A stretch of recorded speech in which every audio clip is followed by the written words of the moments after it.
I can remember connecting with this idea around sales being a psychology gig. It was very much about psychology. It was like, how do I articulate this message? How do I make it resonate with the audience? How do I do my due diligence enough to connect with the person on the other end of the phone? I took it probably a lot more seriously than my colleagues at the time, where I was very much investing into kind of, all the moving parts of this process, even though the whole point of my role at the time was kind of a cold call to drive interest, where I was seeing it so much more.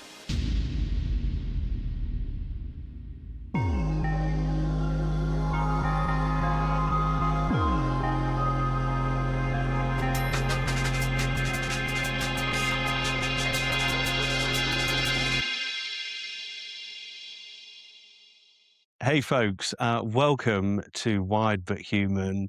Really delighted to introduce today's guest, a man who many people know across Bristol, worked with him before, and particularly a big name within the Bristol tech sector. Nathan Stokes is here with me in Bristol.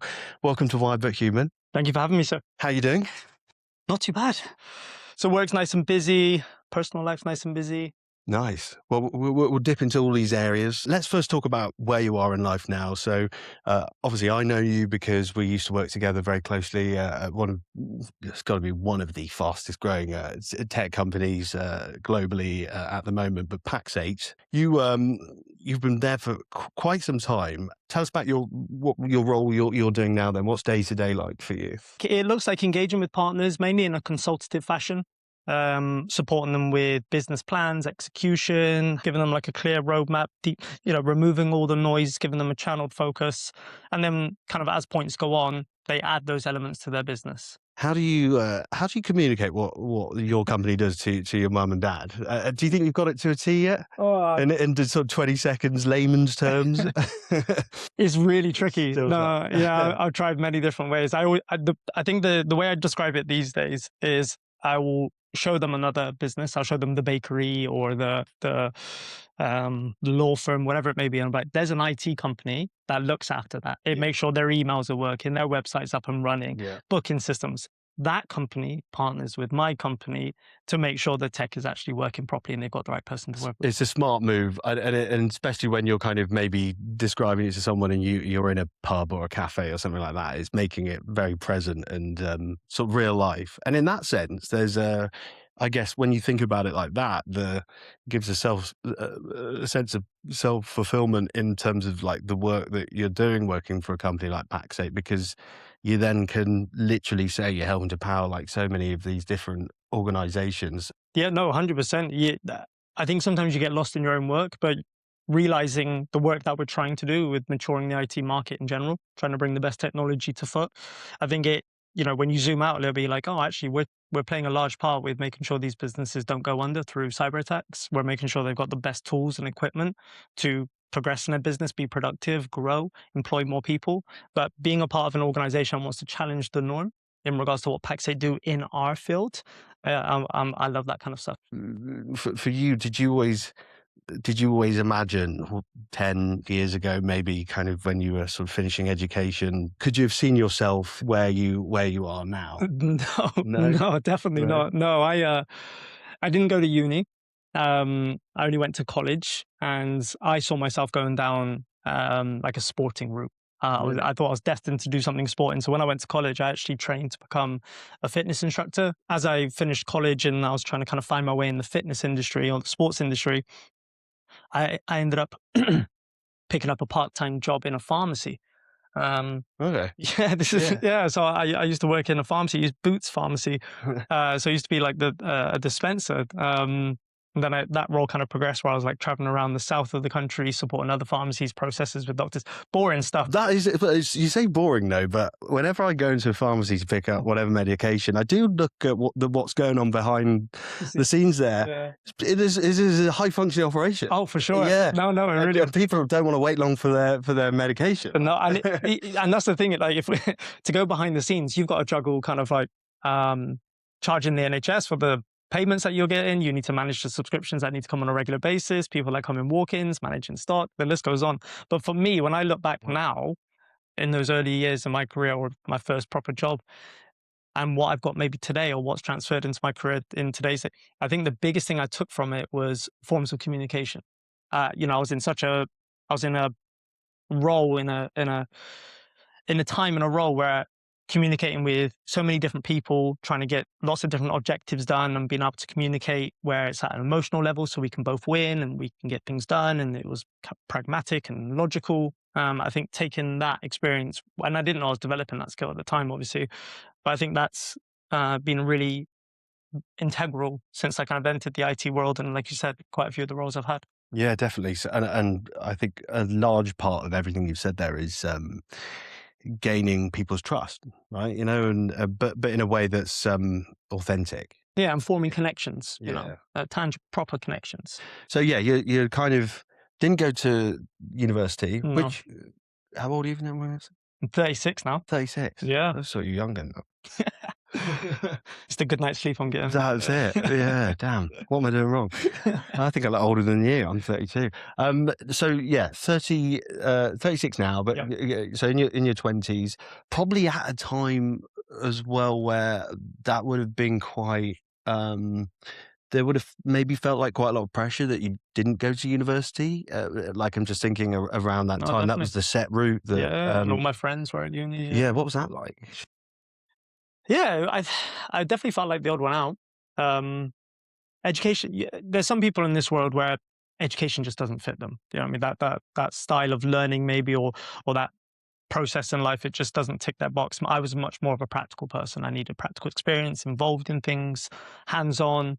So yeah, it was a little bit weird. Whilst I was seeing all my friends, going. Were you kind of with school and were you a top performer, mid-range, low, or so? No. Was that part? Did that partly feature into your decision making to not go into uni, or was it maybe combined with the realization that it just the nature and setup of how education is in the Western world was just not for you? No, yeah, no. I mean, don't get me wrong. I was not a great student. No, right. I wasn't a great student at all.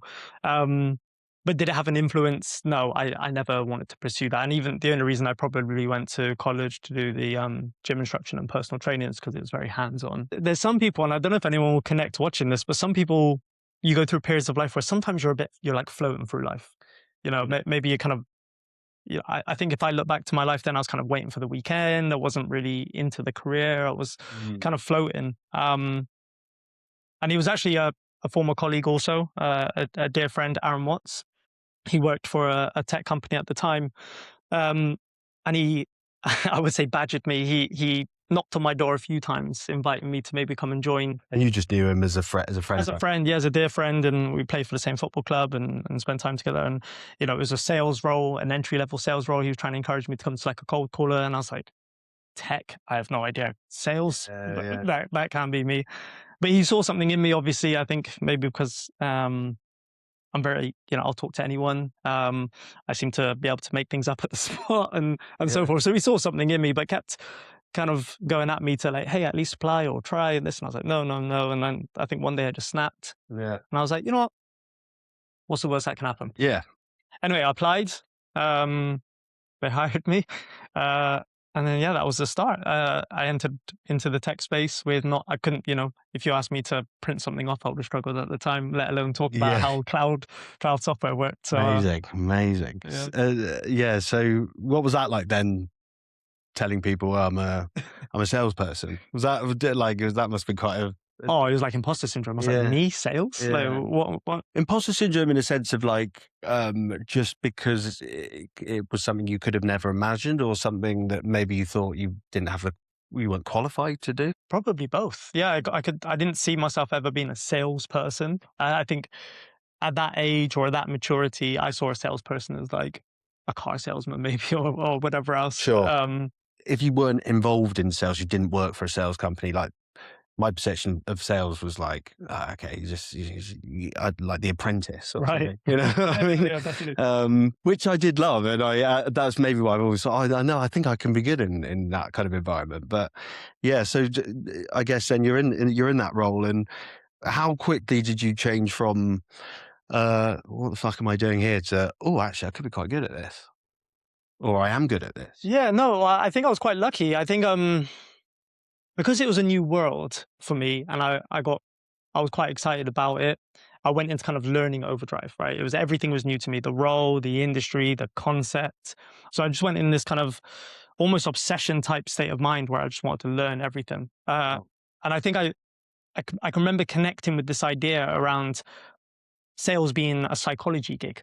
It was Mm. very much about psychology. It was like how do I articulate this message? How do I make it resonate with the audience? How do I do my due diligence enough to connect with the person on the other end of the phone? I took it probably a lot more seriously than my colleagues at the time, Yeah. where I was very much investing into kind of, you know, uh, all the moving parts of this process, even though the whole point of my role at the time was kind of a cold call to drive interest, where I was seeing it so much more different. Instead of just being right, I just need to hit these targets and report to this person. It was like, right, where are the roots to this tree or Yeah, no, how 100%. this functions? And yeah, Yeah, what are the buying signals? What motivates a human for change? What wow, makes change less daunting? I was really looking into all these aspects, and it was getting so granular. I was like changing some of my language depending on what parts of the country I was calling. I was changing the speed of how I was talking. My level of due diligence would get to the point where I would try and find out, the company's turnover, what charitable donations they've made. I wanted to be so well informed that when I got the chance to speak to someone, they were like yeah. either scared or blown away by like, whoa, this person really knows a lot about what's I going on. love that what you said there about the links to kind of psychology, and you'd be building this, I guess, that story and link between the two things. How much of that was provided to you, and how much of that is your own way of thinking, and especially at that early stage as well, which you'd say a lot of people in a brand new career wouldn't really be thinking in that way. I think it was a lot of time on YouTube. If Yeah. I'm being honest, it was a lot of time on YouTube. It was a lot of trial and error. I was not, and and when you first go into a role of that nature, you're a little bit scared to fail. Like, oh my Mm. god, someone's going to tell me to shut up, go away, hang Yeah. up. So, overcoming that over the first couple of weeks, and then when I started to realize or become more comfortable with the idea of what I was doing with this cold calling role, I started to almost use it as like a not an experiment, but I would like enter the work day with like, right, I'm going to try these 3 techniques today, or I'm going to try this today. And whatever started to land more, whatever started to resonate, lead to success, I would then kind of adopt or continue to try and mature better ways of doing it. So I almost turned it into a personal game. It ended up becoming fun for me. The experimental kind of bandwidth that you get in those moments is you can really utilize. Yeah, Yeah. definitely. Yeah. And I also, to the point where I'm being brand new to it, um, there was no like, I was watching so many of these videos and it was talking about styles and this. I was like, styles? I don't know. Like, what style do I have? So, even when I was not doing the actual calling or trying to prospect or find the right businesses to speak to, even just being just hyper aware of what was going on around me, just hearing the language that was used, like anyone enter into new industry, sometimes you use language that you may not fully understand the point of, Yeah. but just hearing like, what language was being used, how were people reacting to scenarios. It was just like, it's like I was going into work every day and I was just this dry sponge, just soaking anything up. If I can recall many times where I got asked a question about maybe how the business did something or how that worked, if I didn't know the answer, I wasn't going to BS it. I was like, hey, I actually don't know the answer, but you give me a day or so, I'll come straight back to you on Yeah. how that works. I think they respected the vulnerability where you didn't just want to, Vulnerability matched also though with honesty as well. right, yeah, yeah, rather than just trying to like BS your way through it and just to try and convince them. It's like, hey, no, that's a good question, actually. I don't know. Yeah, that's interesting. It seems like this kind of era then was probably a confirmation for you that perhaps you hadn't realized before, that kind of communication was something you were really good at. And or at least in the corporate world, right? Was that like a Was that like a shock to you at that, going through that? Or because I'm surely at school, like you must have thought, oh, I got a gift of the gab, right? This is like a phrase that people use a Yeah. lot. Did you ever have that, or was this like, oh, actually, I've kept this stuff locked in a box, and I needed someone to go and bring it out of me? Well, I don't know if I was ever titled Gift of the Gab. I was definitely the person who would like instigate debates and like Right. have opinions and try and like think quickly and respond to scenarios or what have you. So I was never in any social scenario. I was never the shy one or the Yeah. quiet one. Yeah. But yeah, maybe I didn't realize that throughout that time. Again, it was kind of a skill that maybe I could have led to where I am today, where yeah, is, and I think also the communication is, how do you communicate effectively, clearly, but with a purpose? So how can you make it like really understandable for anyone to hear you? Yeah. They can understand exactly what the point you're trying to get at, and then at the end of it, there's a call to action. Yeah. Like, it seems, people watching this now, or you hearing me, you might think, well, yeah, obviously. But it's not as obvious, because I think we could all raise our hands to be like, how many times have you been on a call or in a meeting or whatever else, and you're like, I'm not actually 100% sure what the point of Yeah. this is, or what's actually trying to be articulated. So yeah, I think maybe that's where I ticked a few boxes where I was able to do that fairly quickly. And I guess coming in something new and there's again a real power to being able to be like, sorry folks, even I don't fucking understand what this is. Just simplifying it. Yeah, I think one of the things I found very quickly was that if I simplify this, people either are more curious, they ask more questions. Like, I don't need to overcomplicate this. And I think trying to humanize yourself and get their ear, that I learned that if you don't do that in the first 5 seconds or 10 seconds, you're in a bit of trouble. Yeah. And as a junior, you're almost like writing a bit of a script as well. So like, right, my name is Nathan, I'm calling from X. I'm trying, Yeah. and I'd be like, oh my gosh, I'm speaking to the right person. And then I'll be like, da, da, da, da, da, da, da. Yeah, was it when you, no, we don't want it. I'm like, oh no. And I'm like, oh, but I had the chance. So yeah, I think I learned very quickly, is like, right, get to the point, or grab their attention, and that's why, if I go back to my point around when I was getting into when I was learning more around the psychology of it, I was like, okay, well, how do I make someone feel like an individual, like I care for why I'm on the call with them? Yeah. So often I actually really shifted away from anything to do with me or the company I was representing. And I would call up, and I may have introduced my name at least, but I would have said, I would have pointed out something that I saw specifically about the business. So I would have said, hey, it was so cool that you did that charity event the other day. Yeah, interesting. And that might not even be anything to do with them making profit or anything. no, Yeah. but it's just like, oh yeah, it was, and then all of a sudden, and then I get, one of the fond memories I do have of that role is so many times that a call would have started, a conversation would have developed, and then they would have turned around like, what did you call for? Sorry. And then I'd be like, oh yes, I'm sorry. I guess there's an element of preparation that's key there, but genuine like hunger to learn about that person, like you've said, and take them out of the context of this is B2B corporate. Right. And I think maybe in that, particularly perhaps however long ago this was, 7-8 years ago, maybe that was a bit of a welcoming shock for some people who you were speaking to, like, whoa, where's this guy come from? Right. Yeah. Did you feel that? Yeah, no, definitely. Yeah, close to 10 years ago, or 10 years ago now. And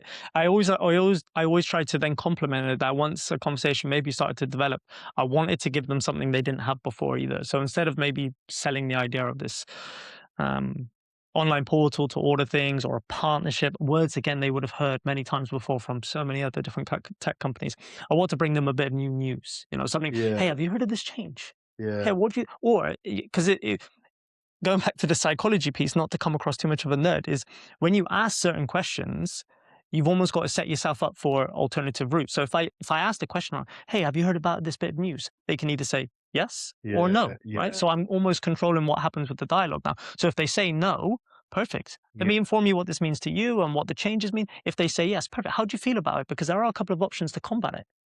I always struggled with the idea of selling anything unless I was problem solving. It felt a little bit more easier to enter, because I knew it was either going to save that person time, money, it was going to make them more money, make their life easier. So, and it would be more open questions like, would you like to move forward with this? Do you have any hesitations? What are your thoughts and feelings so far? Yeah. More open questions, because it also gave me the opportunity to see what that buy-in looked like. And is there anything outstanding where they're sitting there going, I think this guy's full of shit, or I don't like this idea, or. Yeah. And I guess you probably picked up the tells to know that, would you have sometimes even like, I'm not even going to bother necessarily even going and trying to attempt to close. Yeah, I don't think you get anything from trying to hard close anyone. If you, with most sales, it doesn't really matter what it is to a degree. You should be trying to add something to someone's life, or solve a problem. Yeah. And if your product doesn't do that, you just have to understand it doesn't do that.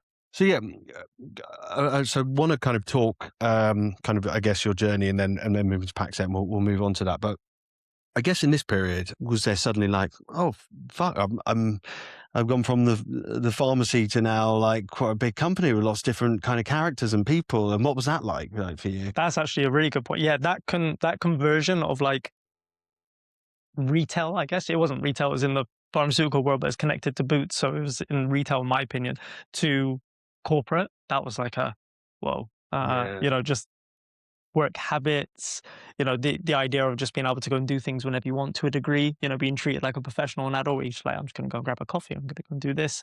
Yeah. That was really interesting. That was an eye opener of like different employment or what life looked like. That definitely made me feel more like an adult, if I'm honest. But it was also being around, I think you said this a little bit earlier in one context or another. It was also being around different minds, different people. Do you know what I mean? I was around uh, lots of different people that thought differently or acted differently. Some really, really smart people. And it helped me grow personally and professionally, where I was like, different points of view, different ways of working. And I've enjoyed that even to this day, where, it doesn't matter if it's someone young in their career, someone who's been around for quite some time. I always take the opportunity to see if I can learn from other people. Yeah, and it's especially when you find some, you find someone in your career who, the word mentor is sometimes overused. I think, that term is, and sometimes I do think companies force it a bit, like, oh, you should be a mentor to this, and like those kind of things, right? But how much do you value when you are going through these high growth, like, wow, finding things out, like having those perhaps individuals who were maybe ahead of, higher in their career, or I don't know, like who you could trust from a career perspective? I would say I've only had one person in that space, which is Aaron Watts. He's the one who kind of encouraged me to get into it in the first place, supported me throughout my journey in that former company, and has been obviously the door opener and ever present figure at Pax8 also. So I wouldn't say I've been blessed with a multitude, but I would say that the one I have had has been massive in shaping my career and who I am. What does what does a mentor? What does that mean to you? Yeah, no, that's a very good topic also, because I think you're right. Maybe that is abuse. I see it a lot on LinkedIn. I'm going to be one of those victims because I've got it in mine as well. But I think mentor looks and feels very differently. I don't think it's one set thing. So I don't think it's someone that necessarily, you see once a week, dedicated time. It could look like that. And I don't think there's anything wrong with that. I think a mentor can be someone that you sound ideas off, someone who sanity checks you, someone who steers you and guides you in the right direction, someone that you go to every now and then when you've got something.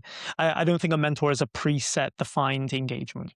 I think a mentor can look. I think mentoring also, this may seem a little bit strange to other people, but I think mentoring also can be, it doesn't have to always be direct. So almost like I talk a lot about the comparisons between being a manager and a leader. Mm. It's kind of the same role, but it's like, how do you behave yourself? How do you conduct yourself? I think Sure. being a mentor can also just be setting a really good example. I think it can be someone who um, opens up doors for other people, encourages growth. Um, yeah, I don't think it's one preset thing personally. Role model to some degree as well. Kind of they're blended, aren't they? Yeah, I think everyone enjoys being witnessed, being seen. I think that's a nice thing, and if you can get it from someone who you respect, someone who's more senior, someone who's in a similarish role or has done a similarish role, I think that's a gift you can give someone. And I would promote people to do that if you're in senior roles in your organization and you've had people come to you for one-off advice, or they evidently trust you or whatever else. Every now and then, if you have the opportunity, show them that you can see the good work that they're doing. I think that's a lovely thing. It's a good gift. Totally. And you talk about Aaron there, so it's interesting because obviously he was the one who threw this idea of going into Right. coming to cold call, coming to Right. sales, right? Yeah. So there's, I guess, at that stage you're playing football with a guy, right? But you obviously respected him enough to, right, let's roll this dice. Yeah. So talk to me then. I mean, this is where we're going into, just before around the time that I got to know you, but I guess sounds like, as you were saying, climbing the ranks into probably feeling quite comfortable in that role. You could be quite safe to stay there, and especially that you're new to people. They've seen you get from there to there. So, what point then was the decision to go? Okay, there's a company with um, three letters and a number at the end. That sounds very American, Yeah. and they're launching something So brand new in the UK. I came across it. In my old company at NT, I worked in the US market, so I sold into the US market, working very unsociable hours, and that's where I first came across Paxate. It was this kind of small company making a lot of noise, Yeah. and at the time, I didn't think anything of it. You know, we were still kind of maybe a year in, just a year and some change of working in the US market. And I was like, this Paxate company, and you know, there was all the old branding and everything that looked very small, but it looked very cool. I was like, oh, okay. But then as time went, you know, I did the US mission for about 18 months. As time went on, it's just their name came up and came up. And their marketing was aggressive. It was cheeky. It was direct. People had just amazing things to say about them. And I was just like, what is going on? So I ended up becoming like a bit of a secret fan, if I'm honest. You know, followed them on LinkedIn and kept up to date with their posts. And I was like, wow. I can remember telling other people at the business, like, hey, there's this company in America doing some crazy stuff. And it came to the point where I could then get a promotion, come like a senior account manager, come back into the UK market. And then Aaron left the organization. And then, like I said, the stars aligned. This was at the similar time where Paxate had grown to a point where they wanted to expand geographically. First stop in Europe was going to be the UK. Aaron finds himself in the hot seat there, or being able to join the company. So So that was before you worked that Aaron had signed up for that.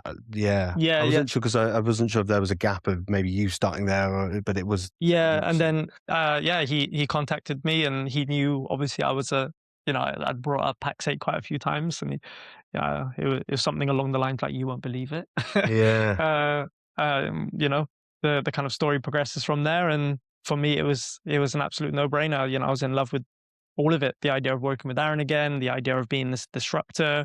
I got to know some of the people at the company, understood the mission, understood what they wanted to achieve, how they wanted to reshape and challenge the market to think differently. Mm. And yeah, I love that as well, that you were just because you could imagine people saying it for like, I don't know, working in fashion or something, like, I just love this company, or like that. yeah, But you really were like, this brand is like within the IT cloud space. You're like, oh, I love this, yeah. sort of stalking them, right? And They were so fresh. They were, yeah. there wasn't anything corporate about them at the time. Like I said, the marketing was cheeky. They were fun. They looked energetic. I became very familiar with John Street, who was kind of the founder or creator of Paxate. When I came to learn about him personally and his background and the success he's had in the tech world as an entrepreneur, um, for me personally, I didn't think this was going to fail. I didn't have that feeling or thought.